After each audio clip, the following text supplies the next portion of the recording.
এক সাহাবী বললেন, ইয়া রাসূলুল্লাহ মাতা সাআ, কিয়ামত কবে হবে? বিশ্বনবী কোনো উত্তর না দিয়ে আবার সাহাবীরে প্রশ্ন করলেন, বললেন ওয়া মাযা আ'দাতা লিস-সাআ, কিয়ামত কবে হবে জানার জন্য পাগল হলে কেন? কিয়ামতের জন্য তুমি কি প্রস্তুত করে রেখেছো? সাহাবী বলে, মা আ'দাতু লাহা শাইআন ইয়া রাসূলুল্লাহ, ইয়া রাসূলুল্লাহ আমি কিয়ামতের জন্য কিছুই প্রস্তুত করতে পারি নাই, ইল্লা আন্নী উহিব্বুল্লাহ ওয়া রাসূলুহু, তবে একটা জিনিস আছে, সেটা কি? সেটা হচ্ছে আমি আল্লাহরে আর আল্লাহর রাসূলরে বড় ভালোবাসি। বিশ্বনবী বললেন, ফা ইন্নাকা মা আমান আহবাবতা, তুমি তো ভালো জিনিসে জোগাড় করেছো, জেনে রাখো তুমি যাদেরকে ভালোবাসো কিয়ামতের দিন জান্নাতে ঢুকে কিয়ামতের পরে জান্নাতে তাদের সাথেই তুমি থাকবা। যার সাথে যার ভালোবাসা তার সাথেই তার জান্নাত। চিল্লায় বলেন ঠিক কি না? তাহলে বোঝা গেল এই কিয়ামত হবেই। এই কিয়ামতরে কেউ ঠেকায় রাখতে পারে না। আর কিয়ামত কবে হবে এটা কেউ জানেও না, এমনকি জিবরাইলও জানতেন না। সাইয়েদনা জিবরাইল, এমনকি বিশ্বনবী মুহাম্মদ রাসূলুল্লাহ সাল্লাল্লাহু আলাইহি ওয়াসাল্লামও জানতেন না। জানে শুধু একজন, তিনি কে? কিন্তু অনেকে দেখবেন ইদানিং কালে বলে ফেলে যে অমুক সালে কিয়ামত। আছে না নাই? বই করে নাই এগুলা? হ্যাঁ, অনেক জায়গায় কিন্তু এরকম বলে 25 সালে কিয়ামত, 30 সালে, 35, 40। এটা বলার ক্ষমতা আপনারা দিয়েছে কে? এটা তো মিনাল উমুর আল গায়বিয়াত, অদৃশ্যের খবর। অদৃশ্যের খবর তো কেউ জানে না, কে জানে? আল্লাহ। অদৃশ্যের খবরের ব্যাপারে কিছু বলতে চাওয়া মানে অদৃশ্যের ব্যাপারে হস্তক্ষেপ করা, এটা কুফরি। কথা বলেন। এজন্য কিয়ামত কবে হবে এক্সাক্ট টাইম এটা আল্লাহ জানে, বিশ্বনবীও জানতেন না। তবে বিশ্বনবী কিয়ামতের কিছু আলামত আমাদের সাথে শেয়ার করেছেন। হাদিসের পরতে পরতে, হাদিসের প্রামাণ্য কিতাবগুলোতে যখন আপনি পড়বেন, চ্যাপ্টারগুলোতে পড়বেন, বিভিন্ন জায়গায়, বিভিন্ন নসিহাতে, বিভিন্ন আলোচনায় বিশ্বনবী মুহাম্মদ রাসূলুল্লাহ তিনি বর্ণনা করেছেন যে কিয়ামতের আগ দিয়ে গোটা বিশ্বের, গোটা পৃথিবীর সামাজিক অবস্থা, রাষ্ট্রীয় অবস্থা, পারিবারিক অবস্থা এরকম হবে। কি কি আলামত বিশ্বনবী বলে গেলেন আমাদের জানার দরকার আছে না নাই? আমরাও কিন্তু অবাক করা কোনো কাণ্ড দেখলে বলে ফেলি এটা কিয়ামতের আলামত, বলি না? কথা বলেন। আমরা যদি বেহায়াপনা দেখি, বিশেষ করে ধর্মপ্রাণ মুরব্বী যারা আছে, এরা বেহায়াপনা দেখলে সহ্য করতে পারে না। এরা বলে এগুলো কিয়ামতের আলামত। আছে না নাই? কিয়ামতের আলামত। আমি এরকম দেখেছি যে একটা সন্তান মায়ের পেট থেকে ভূমিষ্ঠ হয়েছে, কিন্তু ওই সন্তানের মাথা দুইটা। কয়টা? আছে না নাই? তো এগুলো দেখলে আমরা কি বলি? কিয়ামতের আলামত। কিন্তু বিশ্বনবী কিয়ামতের আলামতের ব্যাপারে কি বললেন, আমাদের কি শোনালেন, জানতে মনে চায়? কথা বলেন, শুনতে মনে চায়? আসেন আজকের এই চমৎকার রজনীতে কিয়ামতের আলামতের ব্যাপারে, আলামাতুল কিয়ামা, আশরাতুস সাআ, আস-সুগরা ওয়াল কুবরা, এগুলো আমরা জানার চেষ্টা করি। আপনি বিশ্বনবীর মুখনিসৃত এই বাণীগুলো যদি শোনেন যে কিয়ামতের আলামতের ব্যাপারে বিশ্বনবী কি বলেছে, শুনলে আপনার গা শিহরিয়ে উঠবে। আপনার মনে হবে বিশ্বনবী যেন এই একবিংশ শতাব্দীর দিকে তাকিয়ে তাকিয়ে বলে গিয়েছিলেন। মনে হবে যেন বিশ্বনবী বাংলাদেশের এই পরিবেশটা দেখে দেখে বলেছেন। প্রায় প্রতিটাই আমাদের সমাজের সাথে, আমাদের দেশের সাথে, আমাদের পরিবেশের সাথে খাপ খেয়ে যায়। কিয়ামতের আলামতগুলো দুই ভাগে বিভক্ত। একটু আওয়াজ করে উত্তর দিতে হবে, কয় ভাগ? একটা ছোট আলামত আর একটা বড় আলামত। চিল্লায় বলেন একটা, আর একটা, আবার বলেন একটা, আর একটা। বড় আলামত মোট 10টা। কয়টা? আল্লাহর মেহেরবানি 10টার একটাও প্রকাশ পায় নাই, একটাও প্রকাশ পায় নাই। কিন্তু কিয়ামতের ছোট আলামত গুলো অনেকগুলো আলামত, 30, 40, 35 এরকম হয়ে যাবে। এই ছোট আলামত গুলোর বেশিরভাগই আমাদের সমাজে প্রকাশিত হতে শুরু করেছে। যেগুলো হয় নাই এগুলো হওয়ার পথে, বেশিরভাগ সমাজে প্রকাশ পেয়ে গিয়েছে। আশরাতুস সাআ, আস-সুগরা ওয়াল কুবরা। আমরা আজকে কিয়ামতের ছোট আলামত, the minor signs of the day of judgement, কিয়ামত আসার আগ দিয়ে কি কি ছোট আলামত আমাদের সমাজে দেখা যাবে, এগুলো নিয়ে আমরা কিছু কথা শুনবো। আওয়াজ করে পড়েন ইনশাআল্লাহ। উদ্দেশ্য হচ্ছে এগুলো জেনে আমরা সচেতন হব। কি হব? আমরা আখিরাতের ব্যাপারে সচেতন হব এবং নিজেদেরকে গড়ব এবং আমলের পরিমাণ এমন ভাবে বাড়াবো যাতে আমাদের আখিরাতটা সুন্দর হয়। ঠিক কিনা? আমাদের অনেকেরই এই ইখলাস জিনিসটার খুব অভাব। এটা নাই, এটার ঘাটতি। আমরা আল্লাহর কাছে কামনা করি, আল্লাহ তুমি আমাদের হৃদয় ইখলাস দিয়ে পরিপূর্ণ করো। আল্লাহুম্মা রযুকনা ইখলাস, আল্লাহ তুমি আমাদেরকে ইখলাসকে রিজিক হিসেবে দাও। এই ইখলাসের নামে কোরআনে একটা সূরাও আছে না নাই? সূরার নাম কি? কুল হুয়াল্লাহু আল্লাহুস লাম ইয়ালিদ ওয়া লাম ইয়াকুল লাহু। এখানে আল্লাহ তাওহীদের কথা বলেছেন, ইখলাসের কথা বলেছেন। এজন্য আমরা যেন ইখলাসের সাথে শুনি, ইখলাসের সাথে আমল করি। আল্লাহ তুমি তৌফিক দাও। আমিন। বিশ্বনবী কিয়ামতের ছোট আলামতের ব্যাপারে যা যা বললেন সেগুলো যদি আমরা ধারাবাহিকভাবে শুনতে চাই, তাহলে প্রথমেই যে আলামতটার কথা বলতে হবে সেটা হচ্ছে বিআসাতু রাসূলিল্লাহি সাল্লাল্লাহু আলাইহি ওয়াসাল্লাম। বিশ্বনবীর এই পৃথিবীতে, এই ধরাতে আগমনটাই হচ্ছে কিয়ামতের সর্বপ্রথম আলামত। সুবহানাল্লাহ কইতে পারলেন না? বিশ্বনবীর আগমন পৃথিবীতে হয়েছে কি হয় নাই? কথা বলেন। বিশ্বনবী যে আসছেন আবার চলে গেছেন, বিশ্বনবীর আগমনটা হয়ে গিয়েছে পৃথিবীতে কয় বছর চলে গেল? হ্যাঁ, প্রায় 1400-1500 বছর চলে গেল, এখনো কিয়ামত হয় নাই। সুবহানাল্লাহ পড়েন। বিশ্বনবী বলতেন বুইস্তু আনা ওয়া সাআতু কাহাতাইন, আমি এবং কিয়ামত এইভাবে পিঠাপিঠি হয়ে নাজিল হয়েছি। এই আঙ্গুল থেকে এই আঙ্গুলের মাঝখানে যেমনি তেমন কোনো ব্যবধান নাই, আমি বিশ্বনবী আর কিয়ামতের মাঝখানেও তেমন কোনো ব্যবধান নাই। বিশ্বনবী সাহাবাদেরকে বুঝাতে যে প্রায় এরকম আঙ্গুল ব্যবহার করতেন, ইশারা দিতেন, আঁকাঝোঁকা করতেন। এখন আধুনিক শিক্ষা পদ্ধতিতে এগুলো ব্যবহার হতে শুরু হয়েছে। এগুলো সব বিশ্বনবীর মেথোডোলজি। সুবহানাল্লাহ পড়বেন না? বিশ্বনবী আবার আরেক জায়গায় বলেছিলেন আনা ওয়া কাফিলুল ইয়াতীমি কাহাতাইন, আমার আঙ্গুলের দিকে দেখতেছেন?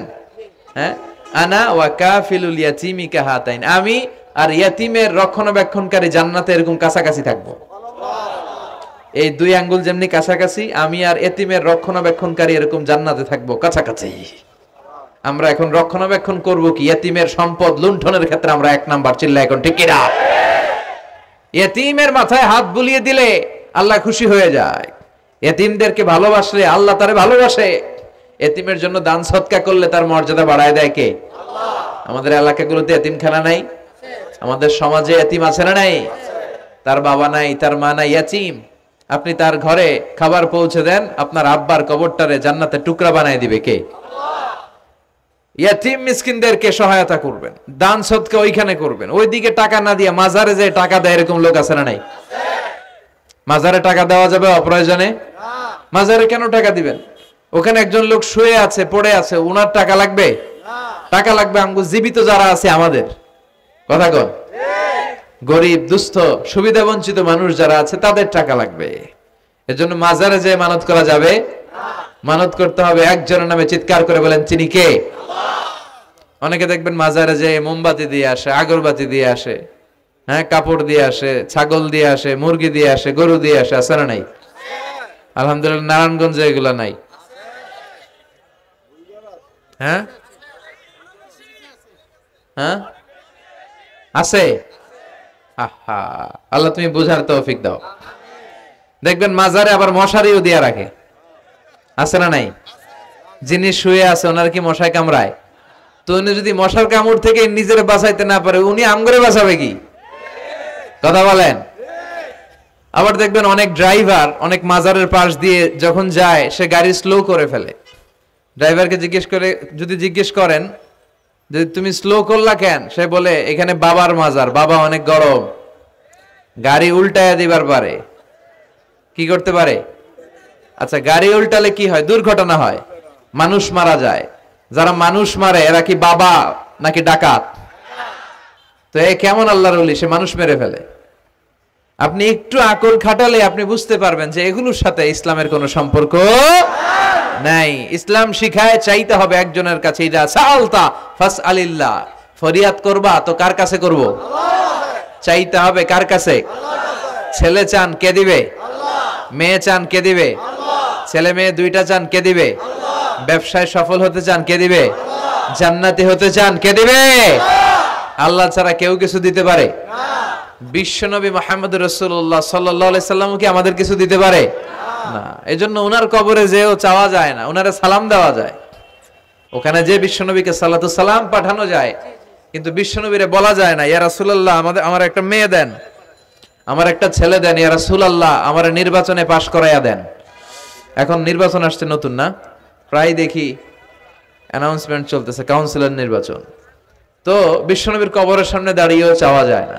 তো বিশ্বনবীর কবরের সামনে দাঁড়িয়ে কিছু চাইলে সৌদি পুলিশ হাতের মধ্যে লাঠি দিয়ে বাড়ি মারে, দাঁড়াতেই দেয় না। যে এখানে কি চাও তুমি? সামনে কেবলা, কেবলামুখী হও। এই বিশ্বনবী যার কাছে যাইতেন তার কাছে যাও, তিনি ছাড়া কিচ্ছু করার ক্ষমতা গোটা বিশ্বে কারো নাই। আল্লাহর ধনভাণ্ডার কত বিশাল! তিনি আমাদের সবাইকে যদি জান্নাতুল ফেরদাউস দিয়ে দেয়, ওনার জান্নাতের মধ্যে ঠেলাঠেলি হবে তো না? কথা কন। বিশ্বনবী 8টা জান্নাতের যে স্টেজ, এই 8টার সবগুলাই থাকবে না, উনি থাকবে জান্নাতুল ফেরদাউস। কোনটায় থাকবে? তাহলে আমরা থাকবো কই?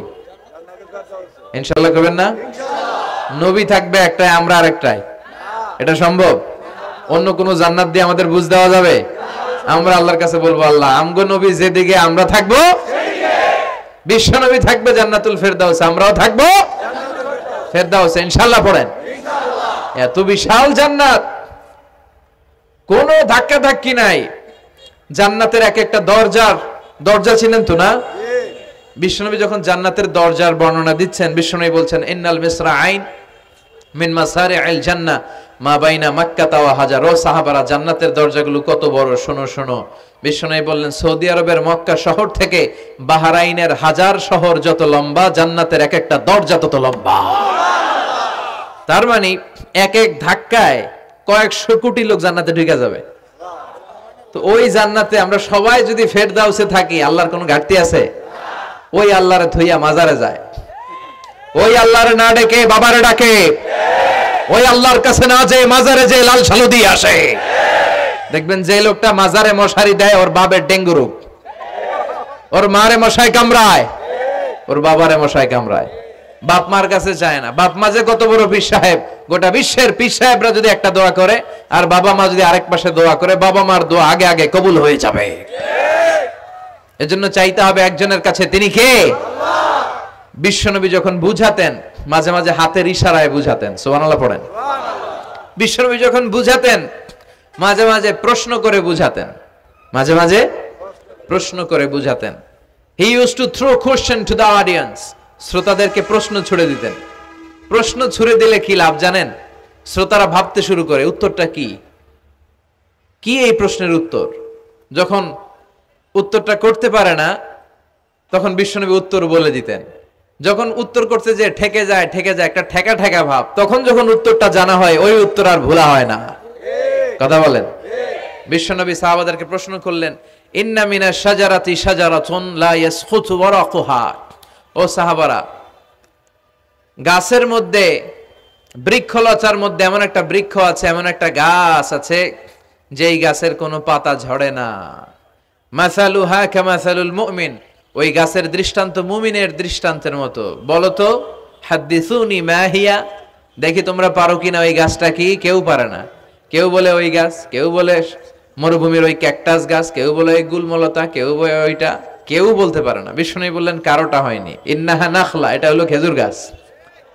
সাহাবারা ভাবসারে খেজুর গাছ তো প্রত্যেক ঘরের পিছনে পিছনে, এটা ধরছে নাকি? ধরলে তো কঠিনটাই ধরবে।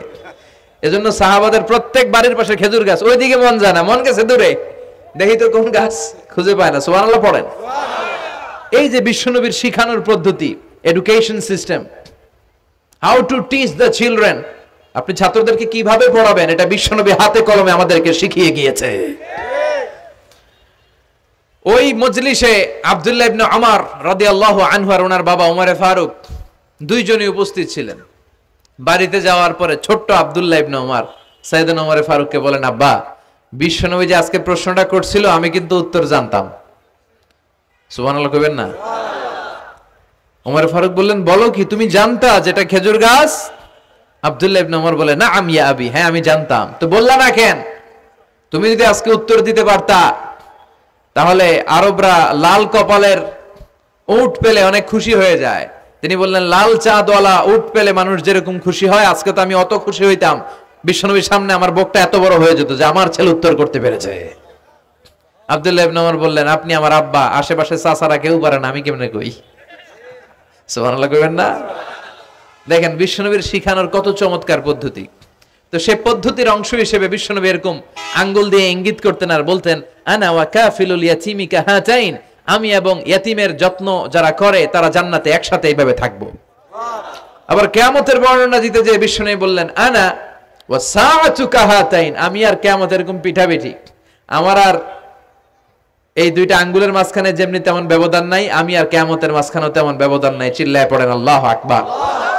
তাহলে বিশ্বনবীর ঘোষণা অনুযায়ী কিয়ামতের প্রথম আলামত হচ্ছে বিশ্বনবীর স্বয়ং আগমন। এটা হয়েছে কি হয় নাই? এরা হতে হেলে দুলে নুরানি তনু কে আসে হায়, সারা দুনিয়ার হেরে মেরে পর্দা খুলে খুলে চায়, সে যে আমার কামলিওয়ালা কামলিওয়ালা, তার ভাবে বিভোল রাঙা পায়ের তলে, পর্বত জঙ্গল টল মল টলে, খুরমা খেজুর বাদাম জাফরানি ফুল, ঝড়ে ঝড়ে যায় সে যে আমার কামলিওয়ালা কামলিওয়ালা। সুবহানাল্লাহ পড়েন। এই কামলিওয়ালা নবীর আগমনটাই কিয়ামতের প্রথম আলামত। তাহলে প্রথম আলামত আমরা পাইছি কি পাই নাই? পেয়ে গেলাম। এরপরে বিষ্ণু বলেছেন, যুহুর কাসরাতিল ফিতান বিআনওয়াইহা, কিয়ামতের আগ দিয়ে সমাজে ফিতনা ফাসাদ বেড়ে যাবে। পারিবারিক ফিতনা আমাদের আছে না নাই? সামাজিক ফিতনা, একটু আওয়াজ করে উত্তর দিবেন। রাষ্ট্রীয় ফিতনা, নারী ঘটিত ফিতনা, খালি ফিতনা আর ফিতনা। আপনি যেদিকে তাকাবেন ওইদিকেই ফিতনা। আপনি চাইলেও আপনার ঈমান বাঁচাতে পারছেন না। আমরা চাই আমার চোখটা হেফাজত করব, পারছি না। ইউটিউবে ঢুকলাম, জাকির নায়েকের লেকচার শুনবো, ইউটিউবে ঢুকলাম, শায়েখ সুদাইসের তেলাওয়াত শুনবো, ওদিকে তেলাওয়াতও বাজে আর নিচে সাজেস্টেড ল্যাংটা ভিডিও আছে না নাই? কই যাব আমরা? কিভাবে বাঁচাবো আমাদের চোখ? বায়ে অশ্লীলতা দেখে ডানে তাকায়, দেখি ওদিকেও অশ্লীলতা, আবার বায়ে তাকায়, ওখানে অশ্লীলতা, সামনে তাকাই অশ্লীলতা, আবার পেছনে তাকাই অশ্লীলতা, নিচে তাকাই অশ্লীলতা, উপরে তাকাই ওদিকে অশ্লীলতা। আমরা যাব কই? আর নাযার সাহমুন মাসমুম মিন সিহাম ইবলিস, এই দৃষ্টি শয়তানের বিষ মাখানো তীরবানের মধ্য থেকে ভয়ঙ্কর তীর। এই তীর দিয়ে শয়তান যুবক যুবতীদেরকে কাবু করে ফেলে। একটা যুবক যুবতীর মধ্যে প্রথমে আই কন্টাক্ট হয়। কি হয়? প্রথমে আই কন্টাক্ট, চোখে চোখে একটা ভাব বিনিময় হয়, হ্যাঁ। এরপরে এসএমএস এর আদান প্রদান হয়, কথা বলেন। এরপরে ডেটিং হয়, ডেটিং কি হয়? এরপর হয় গার্লফ্রেন্ড বয়ফ্রেন্ড, আছে না নাই? এগুলো ভুইঘরে নাই? ভুইঘরের ছেলেপেলেরা আল্লাহওয়ালা, হ্যাঁ। কি ভয়ঙ্কর অবস্থা। আমরা ছোটবেলায় এই সমস্ত গার্লফ্রেন্ড বয়ফ্রেন্ড কি বুঝতামই না। এখন ক্লাস 5 থেকে শুরু, ক্লাসে যারা যারা আছে ভাগাভাগি হয়ে যায়, কোনটা কার, আছে না নাই? কয় এইটা আমার, মানে আমার ফ্রেন্ড, এটা আমার এই কি ফ্রেন্ড, গার্লফ্রেন্ড, এটা আমার গার্লফ্রেন্ড, তো এটা তোর গার্লফ্রেন্ড, আছে না নাই? আবার এটারে সংক্ষেপ করছে, কয় জিএফ। কি কয়? তোমাদের এগুলা নাই তো? হ্যাঁ আছে, অর্ধেক কয় আছে, অর্ধেক কয় নাই। খুব চালাক এরা। প্রিয় ভাইয়েরা, এগুলো আমাদের সংস্কৃতি নয়। বিবাহ বহির্ভূত যে কোনো ধরনের নারী পুরুষের সম্পর্ককে হারাম করেছে কে? আসুন আমরা বিয়েটাকে সহজ করি, আর্লি ম্যারেজ ক্যাম্পেইন করি। আর কত বলবো, যতদিন বেঁচে থাকি বলবো, বিয়েটারে সহজ করে দেন। ছেলের বাবা যারা আছেন, মেয়ের বাবা যারা আছেন, বিয়েটা সহজ করে দেন। তা না হলে এই যে 14ই ফেব্রুয়ারি গুলো যায়, আছে না নাই? কি নাম? কি?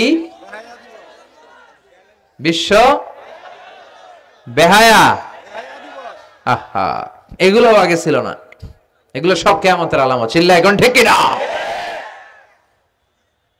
এই দিবসগুলোতে আপনার উঠতি বয়সের তরুণী মেয়ে, আপনার ছেলে যে পাপগুলো করে বিয়ে না করার কারণে, এই পাপগুলোর একটা পার্সেন্টেজ গুনাহ আপনার আমলনামায় আছে না নাই?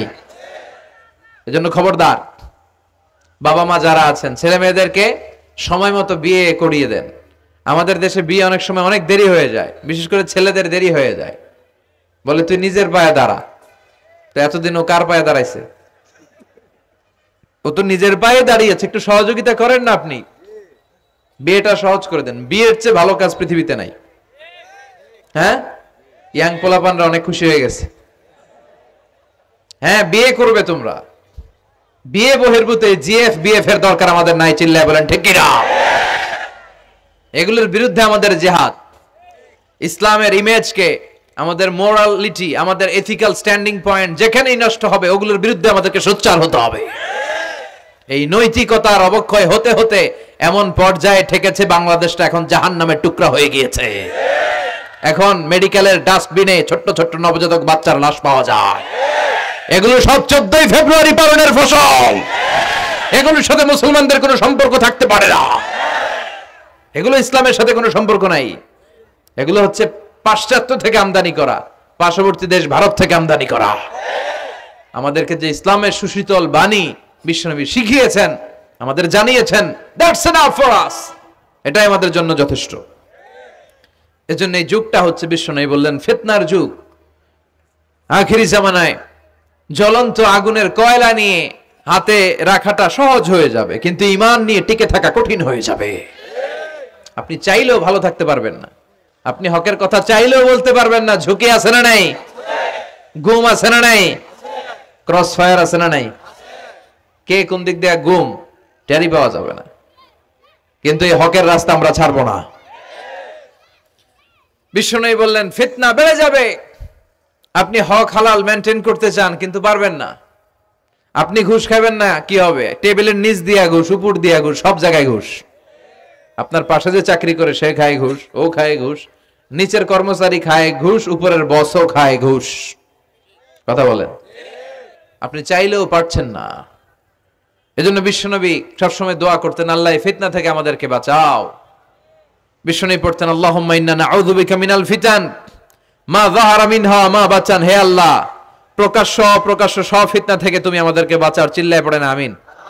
আওয়াজ করে আমার সাথে পড়েন, আল্লাহুম্মা ইন্না নাউযু বিকা মিনাল ফিতান মা যাহারা মিনহা ওয়া মা বাচান। এর মানে হচ্ছে, হে আল্লাহ, প্রকাশ্য অপ্রকাশ্য, দেখা যায় দেখা যায় না, এরকম সব ফিতনা থেকে তুমি আমাদেরকে বাঁচাও। তাহলে এই যে বিশ্বনবী বললেন কিয়ামতের আগে ফিতনা বেড়ে যাবে, এই আলামতটা সমাজে আছে না নাই? আমাদের আশেপাশে ফিতনা আছে না? আচ্ছা, এরপরে বিশ্বনবী বলেন, খুরুজ মুদ্দাঈন নবুওয়া, কিয়ামতের আগ দিয়ে ভণ্ড নবী দাবিদার বেড়ে যাবে। বুখারীর বর্ণনায় বিশ্বনবী বললেন, ততক্ষণ পর্যন্ত কিয়ামত হবে না যতক্ষণ না 30 জন ভণ্ড নবী দাবিদার বেরোবে। ভণ্ড নবী দাবিদার, একটাও নবী না। কুল্লুহুম কাযযাবুন দাজ্জালুন, সবগুলো মিথ্যাবাদী, কাযযাব আর দাজ্জাল। বিশ্ব নবী হচ্ছেন সর্বশেষ নবী। আমার নবীর পরে আর কোন নবী আসবে না, আমার রাসূলের পরে আর কোন রাসূল আসবে না। এই কথাটা যারা মানবে না তার ঈমান থাকবে না। মা কানা মুহাম্মাদুন আবা আহাদিম মির রিজালিকুম ওয়ালাকিন রাসূলুল্লাহি ওয়া খাতামান নাবিয়্যিন। মুহাম্মদ তোমাদের কোন ছেলেদের পিতা নয়, তিনি হলেন আল্লাহর রাসূল, তিনি হলেন শেষ রাসূল। খাতামান নাবিয়্যিন, সাইয়েদনা আদম থেকে শুরু করে নবী আসার যে ধারাবাহিকতা, এটা বিশ্ব নবীর মাধ্যমে এই চেইনটাকে কাট আপ করে দিয়েছে কে? আল্লাহ। আমার নবীর পরে কোনো নবী নাই। বিশ্বনবী বলতেন, লা নাবিয়্যা বা'দি ওয়ালা রাসূলা, আমার পরে নবীও নাই রাসূলও নাই, তবে লাউ কানা বা'দি নাবিয়্যুন লাকানা উমর, আমার পরে যদি কেউ নবী হতো আমার সাহাবী ওমর নবী হয়ে যেত।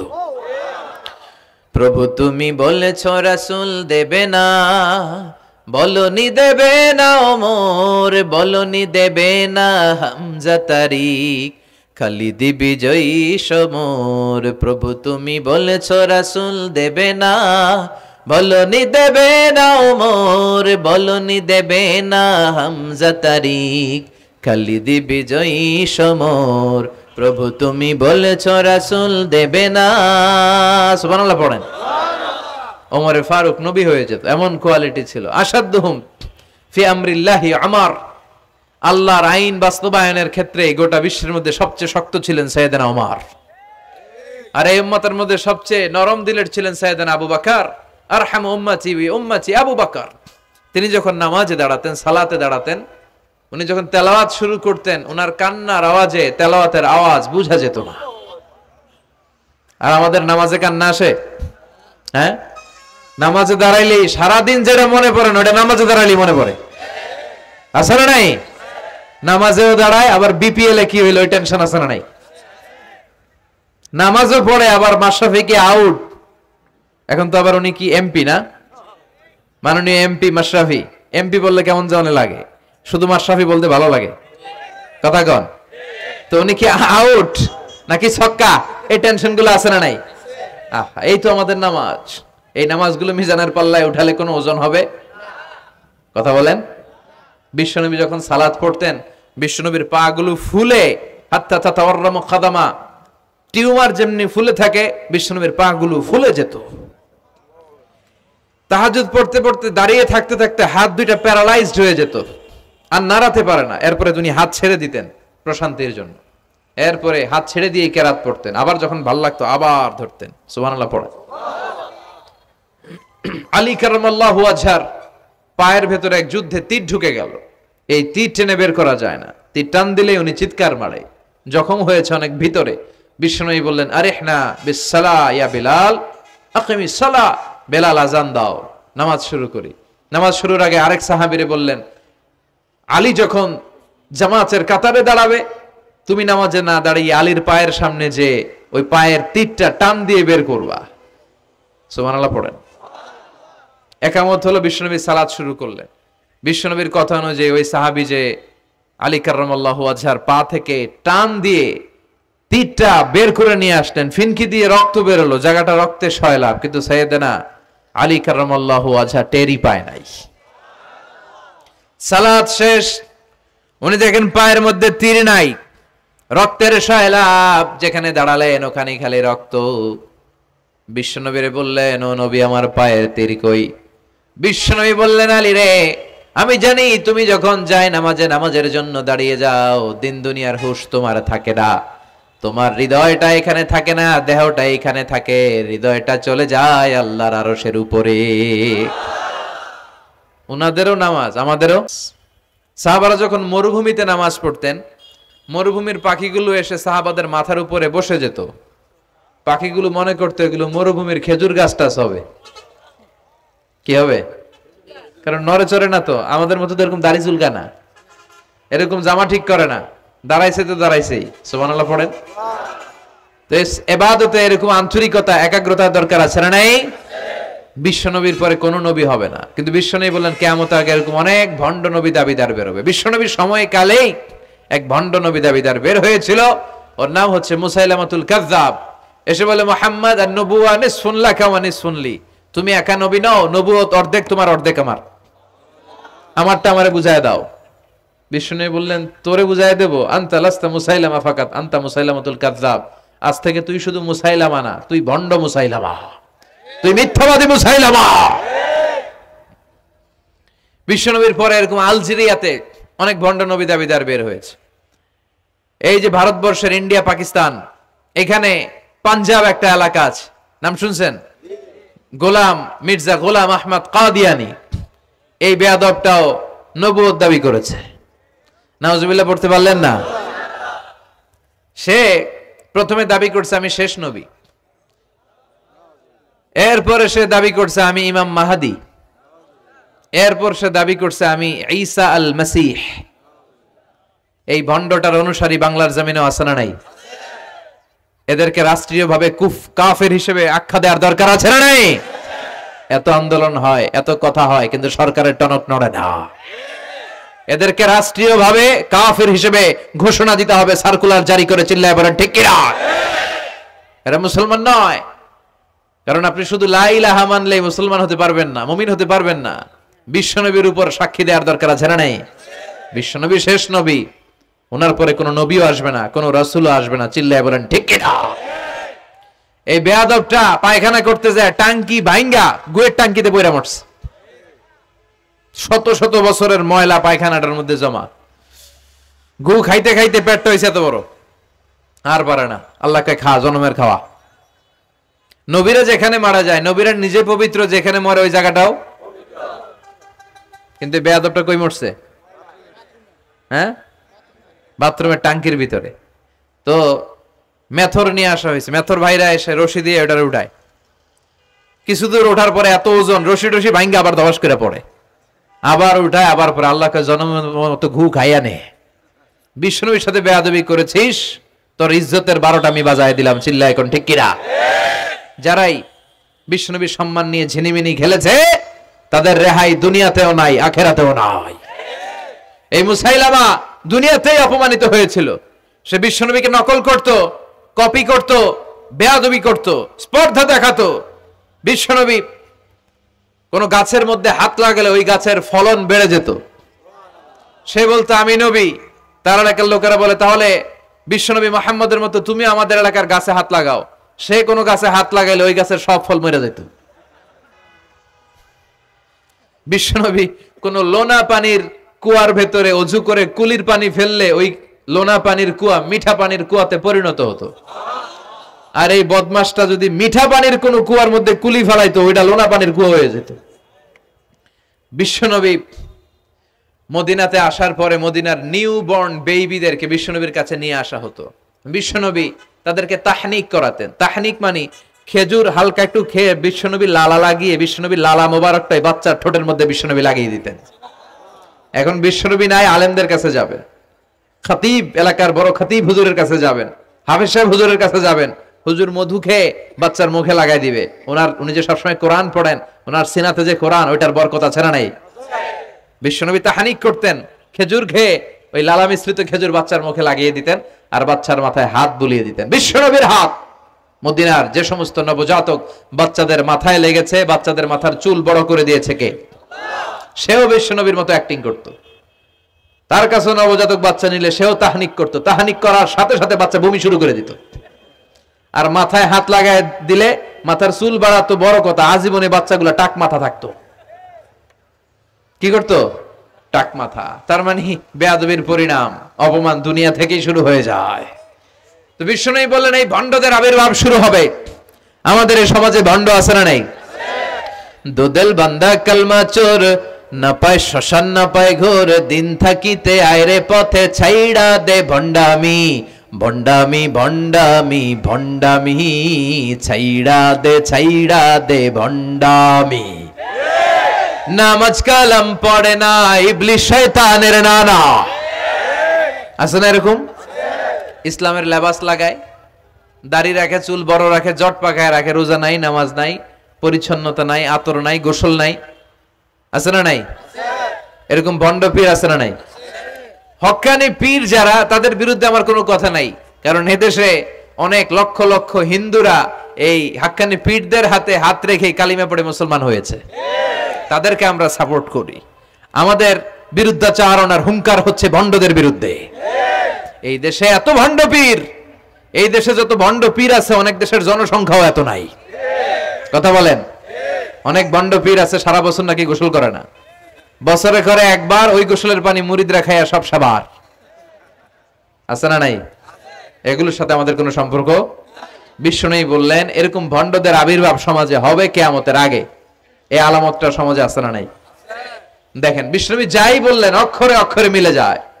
এরপরে বিশ্বনবী ফরমান কাসরাতুল হারাজ, কিয়ামতের আগে হারাজ বেড়ে যাবে। সাহাবারা বললেন ওমাল হারাজ ইয়া রাসূলুল্লাহ, হে নবী হারাজ কি? বিশ্বনবী বললেন হাদা হুয়াল হারাজ, হাদা হুয়াল হারাজ। কি বুঝলেন? মারামারি, কোপাকুপি, যুদ্ধ। আছে না নাই? আমরা কি যুদ্ধ চাই?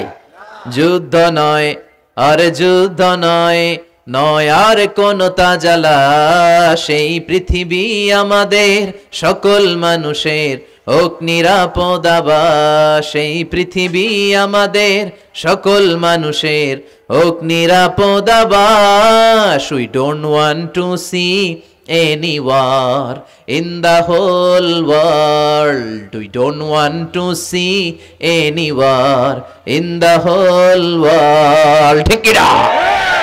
আমরা কোনো যুদ্ধ দেখতে চাই না, মারামারি দেখতে চাই না, অন্যায় হত্যাকাণ্ড বিচার বহির্ভূত কোন হত্যাকাণ্ড আমরা এদেশে দেখতে চাই না। তো বিশ্বনবী বললেন কিয়ামতের আগে এগুলো বেড়ে যাবে। বিশ্বনবী বললেন যে হত্যা করবে সে জানবে না কেন আমি হত্যা করলাম। এরকম হত্যা দেশে আছে না নাই? উপরের নির্দেশ, উপরের টেলিফোন, শুট করো, পোশাকি বাহিনী পিস্তল আছে, শুট করে দিল, কিন্তু কেন সে মারলো ওই সৈনিক জানে না। এরকম আছে না নাই? আবার যে নিহত হইল সেও জেনে মরতে পারলো না যে আমি কেন বললাম। কথা কন। আহা, এই বাংলার বিভিন্ন নদীতে, মাঠে ঘাটে হাত বাঁধা, পা বাঁধা, চোখ বাঁধা, বস্তাবন্দি করা লাশ পাওয়া যায় কি যায় না? এই দুনিয়ায় তারা বিচার পায় নাই, কিন্তু এগুলোর বিচার আছে না নাই? এগুলোর বিচার যদি না থাকতো, the worldly life will be a joke. এই পৃথিবীটা একটা জোকিং হইতো, জোকিং। জোক করার জন্য আল্লাহ পৃথিবী বানায় নাই। যেগুলোর বিচার এই জমিনে আমরা পাই নাই, সেগুলোর বিচার আখিরাতে হবে। সেদিন হবে আসল বিচার, সেদিন হবে ফাইনাল খেলা। সেদিন হবে কি খেলা? বিশ্বাস হয়? অপেক্ষা আছে না নাই? সবগুলোর বিচার হবে ইনশাআল্লাহ। পড়েন। আপনার জমি মেরে খাইছে, দুনিয়ায় বিচার পান নাই, আহকামুল হাকিমিনের বিচার আছে না নাই? আপনাকে অন্যায় ভাবে আঘাত করেছে, দুনিয়ার বুকে বিচার পান নাই, আখিরাতে বিচার আছে না নাই? বিশ্বনবী বললেন এই মারামারিটা বেড়ে যাবে কিয়ামতের আগে। এখন দেখেন খালি মারামারি, কোপাকুপি। 2 টাকার টেম্পু ভাড়া লইয়া একজন একজনের মেরে ফেলাইছে। কয় টাকার? নাউজুবিল্লাহ পড়বেন না? আল্লাহ এই ফিতনা থেকে তুমি আমাদের বাঁচাও। এরপর বিশ্বনবী বললেন দিয়াউল আমানা, কিয়ামতের আগ দিয়ে আমানতের খেয়ানত হবে। এটা আমাদের সমাজে আছে না নাই? বিশ্বনবী বললেন কিয়ামতের আগ দিয়ে আমানতের খেয়ানত হতে থাকবে। ইদা দুইয়াতিল আমানাতু ফান্তাযিরিস সাআ। সাহাবারা প্রশ্ন ছুড়ে দিলেন, ইয়া রাসূলুল্লাহ মাতা সাআ, কখন কিয়ামত হবে? বিশ্বনবী বললেন ইদা দুইয়াতিল আমানা, যখন আমানতের খেয়ানত হবে তখন কিয়ামত হবে। সাহাবীরা আবার প্রশ্ন ছুড়লেন, কাইফা ইদাআতুহা ইয়া রাসূলুল্লাহ, হে নবী আমানতের খেয়ানত কেমন করে হবে? বিশ্বনবী বললেন ইদা উসিদাল আমরু ইলা গায়রি আহলিহি ফান্তাযিরিস সাআ, যে লোকটা যেই চেয়ারে বসার যোগ্য নয় তাকে যখন ওই চেয়ারে বসিয়ে দেওয়া হবে তখনই কিয়ামত হয়ে যাবে। এরকম আমানতের খেয়ানত তো ভুইগরে নাই। ধরেন একজনরে আপনারা প্রধান বক্তা হিসেবে দাওয়াত দিলেন, জানে না কোরআন, জানে না হাদিস, জানে না বক্তৃতা। এটা কিয়ামতের আলামত না? এটা আমানতের খেয়ানত না? এই দেশে শিশু বক্তা আছে না নাই? কথা কন। আহা, এদিকে আর কি মানুষ হয়েছে? শিশু বক্তা হইলে 3 গুণ হবে। বিল্ডিং টিল্ডিং ভাঙ্গা, প্যান্ডেল ম্যান্ডেল ঘুরলা, অবস্থা সারা। এত মানুষ, ও যে কি বলে ও নিজেও জানে না, কি যে জানে না ওইটাই জানে না। সবকিছুর একটা বয়স আছে। তোমাকে পড়াশোনা করতে হবে, তোমাকে ডিগ্রি অর্জন করতে হবে, তোমাকে জানতে হবে, তোমাকে বিশ্লেষণ করার, অ্যানালাইসিস করার ক্ষমতা রাখতে হবে। ছোট বাচ্চা যদি মুরব্বির মতো কথা বলে আমরা এটার বেয়াদব বলি। আপনারা বই করে কি বলেন? বেয়াদব। পাশে খতিব সাহেব হুজুর, এখানে হাফেজ সাহেব হুজুর, এখানে ইমাম সাহেব হুজুর, এখানে কামিল মাদ্রাসার প্রিন্সিপাল, এখানে জগৎ বিখ্যাত মুহাদ্দিস, আর সে বেয়াদবের মতো পায়ের উপর পা তুলে আঙ্গুল নাড়িয়ে নাড়িয়ে কথা বলে। এটা কিয়ামতের আলামত। এগুলো বন্ধ করেন, এগুলোর সাথে ইসলামের সম্পর্ক নাই। যারা কোরআনের কথা জানে, যারা আলেম, তাদেরকে দাওয়াত করেন, জ্ঞান গর্ভ আলোচনা করবে, আপনার জীবনকে উজালা করে দিবে কে? আল্লাহ। কিন্তু লোক জড়ো করার জন্য এগুলো করে। আহা, তাফসীর মাহফিলের ভিতরে এই শো অফ, খালি লোক দেখানো মানসিকতা। কে আসলে বেশি লোক হবে এরা দাওয়াত করো। মাহফিল হইলে এরা লাগবে, ওরে লাগবে, এরা লাগবে। আমগো অবস্থা হালুয়া টাইট। 15,000 দাওয়াত ইনভাইটেশনের মধ্য থেকে 90টা প্রোগ্রাম রেখেছে এই বছর। 15,000। এটা কিয়ামতের আলামত না? সুবহানাল্লাহ কয়। আর এটা কিয়ামতের আলামত কেন? আমারে লাগবে কেন? আপনার এলাকায় মুহাদ্দিস নাই? আপনার এলাকায় মুফাসসির নাই? মিজানুর রহমান আজহারীকে লাগবে কেন? মিজানুর রহমান আজহারী যেখানে সুযোগ হবে 2-4 জায়গায় প্রোগ্রাম করবে। এখন তো ইউটিউবে সব দেখা যায় যে এত চ্যানেল, অনেক মাহফিলে এত শ্রোতাও নাই।